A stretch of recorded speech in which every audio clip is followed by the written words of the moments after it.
另外，苗栗东螺工业区边啊有一个环保公园，当年1月中开始，路边的泡花就已经开花啊，规个花蕊的色水真艳，沿路会当看到慢慢啊开落，宛然是一条金仔色的水墙。即马规台湾各地民众听到消息了后，随赶出赶来咧欣赏。附近的民众嘛讲，这个花期头尾有2个月，先来先看。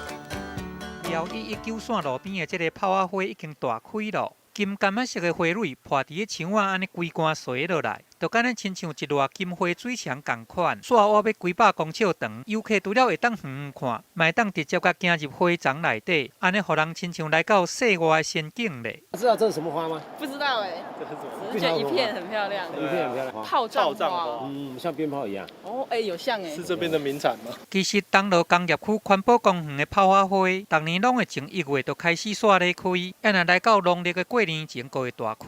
这时，规台湾的游客就会透过网络咧小报，有真侪人拢专工走来这欣赏花蕊，安尼嘛，互本来无名的这个环保公园来成做全国出名的景点。蛮壮观的东西多就是漂亮。我是从台北过来的，看到网络上有介绍这样子，就是这片花海很漂亮。这个泡仔花安尼牵规竿，有富贵吉祥的意涵。所拜道民众讲，安尼简单用看的，就感觉喜气洋洋。不过这规路拢是自由咧参观，平常时啊嘛无交通管制，嘛要呼吁民众讲，伫这停车欣赏花蕊的时阵，都要较张持家己的安全。记者综合报道。